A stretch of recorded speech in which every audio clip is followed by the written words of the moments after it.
Добрый день, мои дорогие! Добро пожаловать ко мне на кухню! Сегодня готовлю итальянский торт мимоза. Напомню, что все блюда этой недели посвящены началу весны. С началом весны у меня ассоциируется мимоза. Вот так уж пошло со школьных лет. И поэтому все блюда этой недели посвящены мимозе. Я уже приготовила салат мимоза, приготовила куриные тефтели мимоза, а сегодня буду готовить торт мимоза. Торт получается очень вкусным, легким, воздушным, красивым. Готовить совершенно несложно. В Италии его, кстати говоря, пекут к Международному женскому дню, к 8 марта.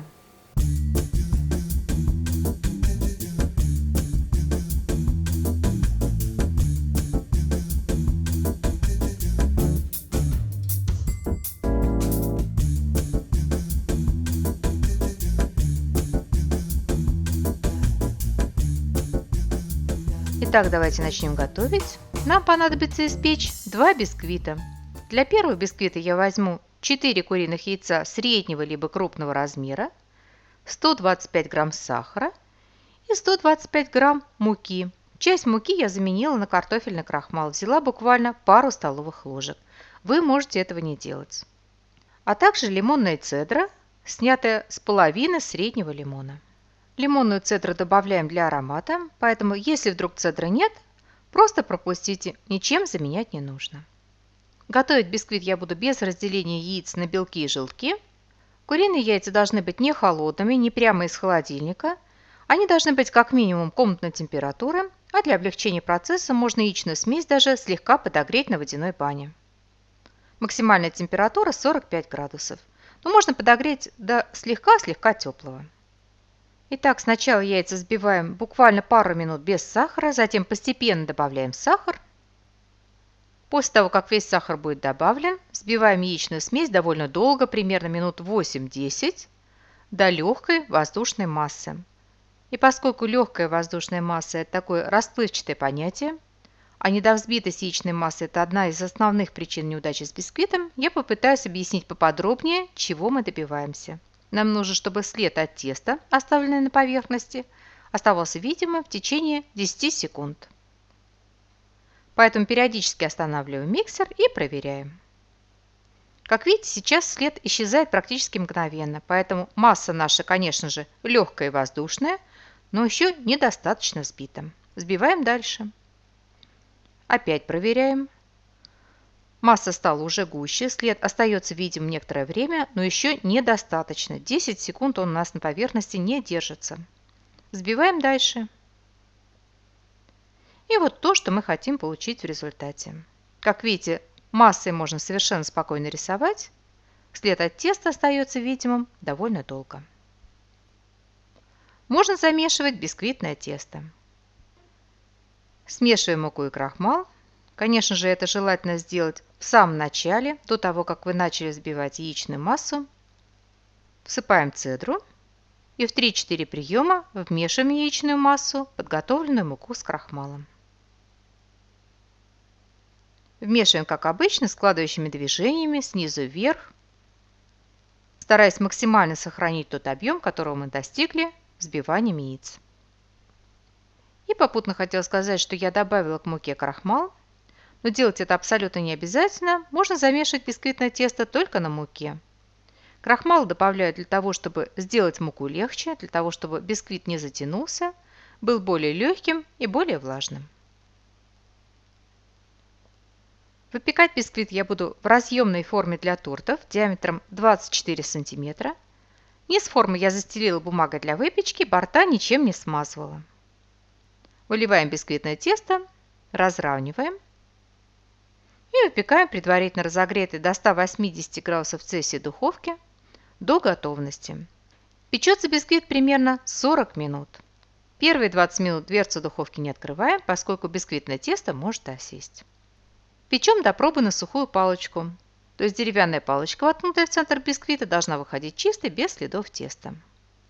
Свежеиспеченный бисквит перекладываем на решетку и даем остыть. После того, как бисквит полностью остынет, его можно будет вырезать из формы.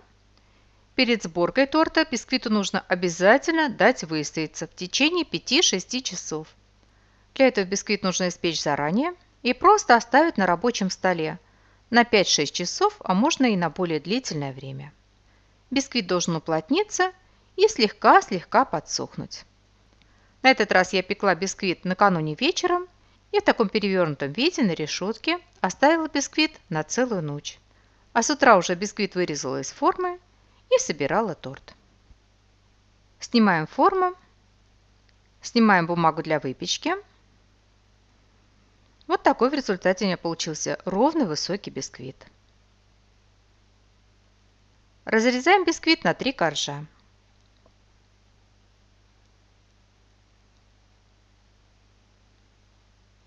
Вот такой он воздушный, легкий, красивый внутри. Как я уже сказала, для рецепта нам понадобится испечь 2 бисквита. И здесь возможны варианты. Я испекла 2 абсолютно одинаковых бисквита на 4 яйца и по 125 грамм муки и сахара. Но как вариант, второй бисквит можно испечь из половины нормы. Этого будет тоже вполне достаточно. В этом случае большой бисквит на 4 яйца разрезаете на 3 коржа, а маленький бисквит используете для украшения торта. В общем, все на ваше усмотрение. Я испекла 2 одинаковых бисквита. Второй бисквит я испекла в кольце. Его также достаем из формы. И также я его разрезала на 3 коржа. В результате у меня получилось 6 коржей.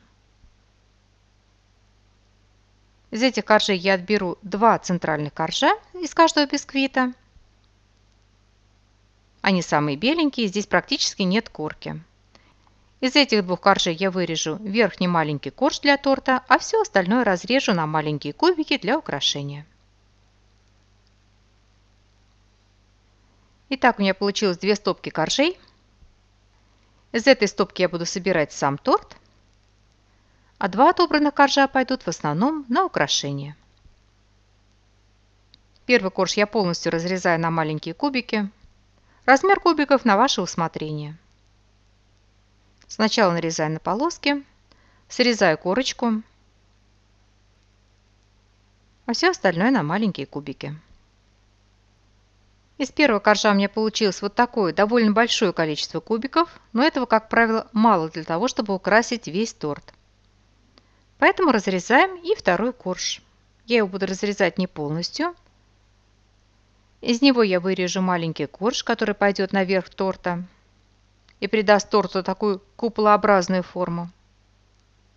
Диаметр этого коржа примерно 18-19 сантиметров. А все остальное режем на кубики. Также срезаем корочку и режем. Вот этого количества кубиков мне вполне хватило для того, чтобы просыпать весь торт.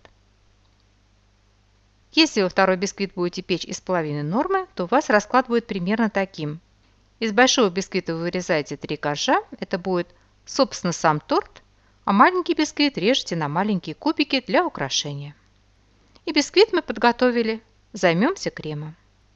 Для заварной основы крема нам понадобится пол-литра молока, 4 яичных желтка, 120 грамм сахара, 50 грамм муки и стручок ванили.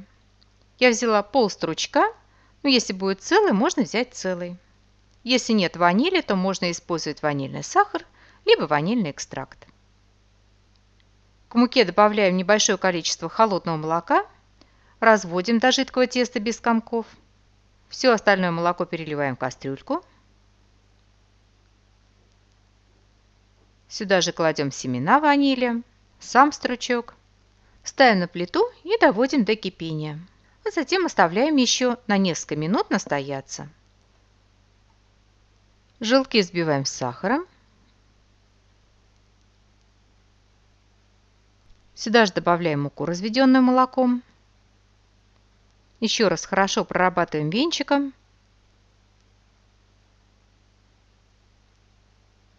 Молоко снимаем с плиты. Из горячего молока достаем стручок ванили. При желании молоко можно процедить для того, чтобы отцедить семена. Но мне они не мешают, поэтому я это делать не буду. И затем тонкой струйкой, не прекращая взбивания, очень маленькими порциями, для того, чтобы желток не свернулся, Вливаем горячее молоко в яичную смесь.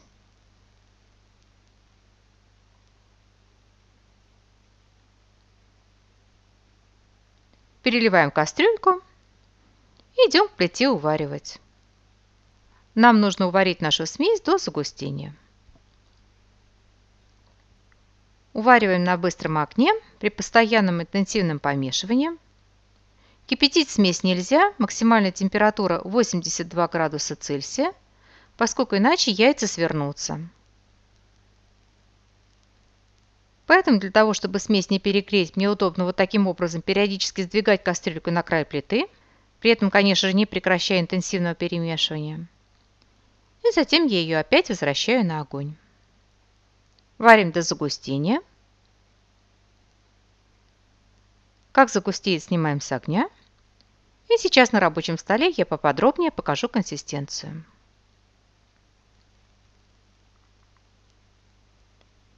Вот такая по густоте у меня получилась заварная основа. По консистенции примерно как сгущенное молоко с сахаром.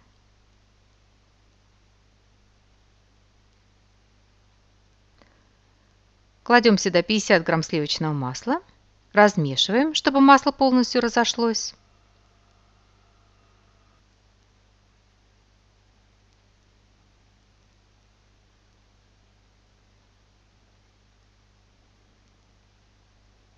Сразу же переливаем в отдельную миску и дадим остыть до очень теплого. Она не должна полностью остыть, не до комнатной температуры. Заварная основа должна остаться довольно теплой. А для того, чтобы сверху не образовывалась корка, либо периодически подходим и перемешиваем, либо накрываем пленочкой. Кладем пленку прямо на поверхность заварной основы. Готовить торт я буду с консервированными ананасами. Я взяла небольшую банку. Вес ананасов и сиропа 560 грамм, ананасов 340 грамм. Сироп я отцежу и буду использовать для пропитки коржей и для замачивания желатина. Ананасы мелко нарежу и буду добавлять в крем.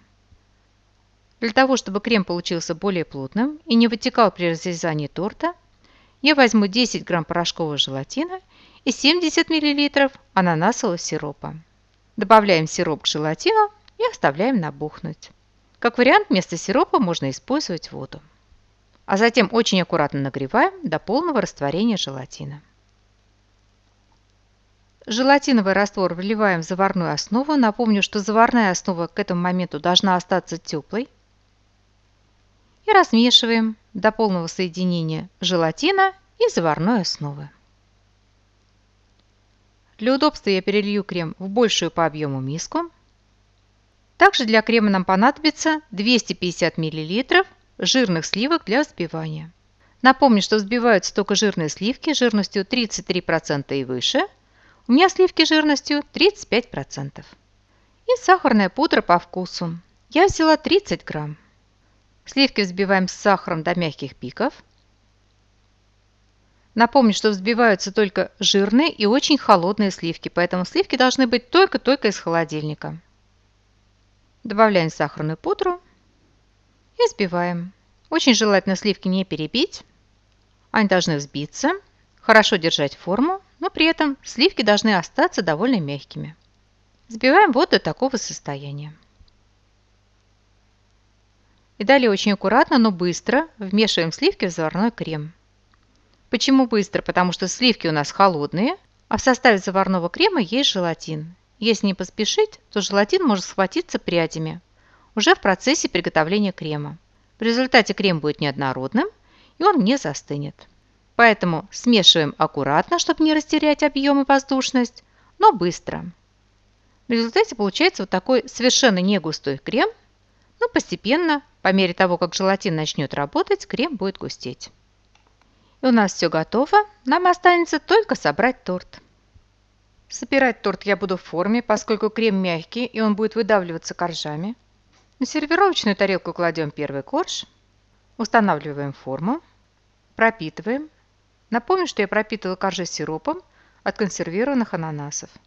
Выкладываем крем, разравниваем,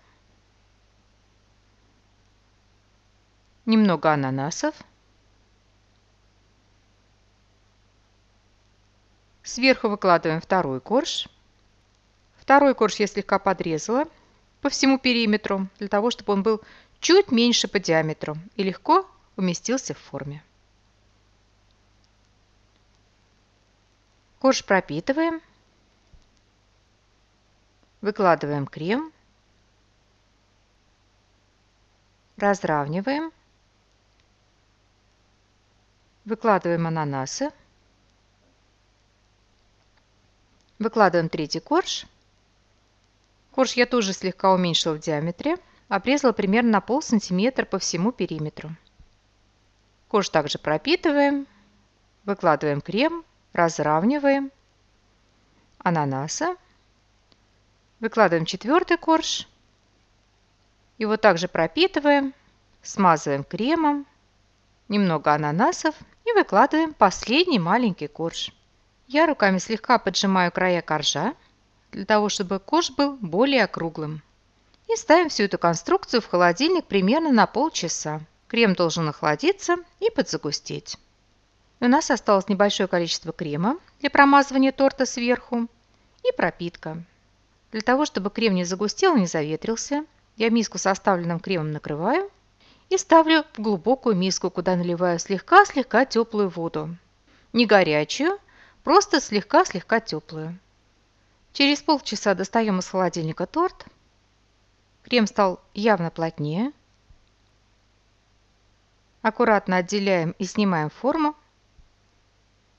Отложенной пропиткой пропитываем верхний маленький корж, что я, к сожалению, забыла сделать. Извините, издержки съемки. И весь торт промазываем кремом. Украшаем торт подготовленными кубиками бисквита. Крем мягкий, поэтому кубики легко клеятся. Торт подравниваем, слегка уплотняем руками. Украшаем сахарной пудрой и ставим в холодильник часа на 3-4. Торт должен хорошо пропитаться. Очень желательно торт сверху накрыть, для того, чтобы бисквитные кубики не подсыхали. И наш торт готов. Достаем его из холодильника и можно всех звать к чаю. Торт получается очень вкусным, очень нежным, воздушным, с восхитительным ароматом ванили и легкой цитрусовой ноткой коржей. Итак, наш торт мимоза готов, и мне остается традиционно вам пожелать приятного чаепития. Приготовьте, попробуйте. Очень надеюсь, что он вас удивит и порадует. Спасибо, что были со мной, смотрели видео, и всего вам самого-самого доброго. До новых встреч, до новых видео.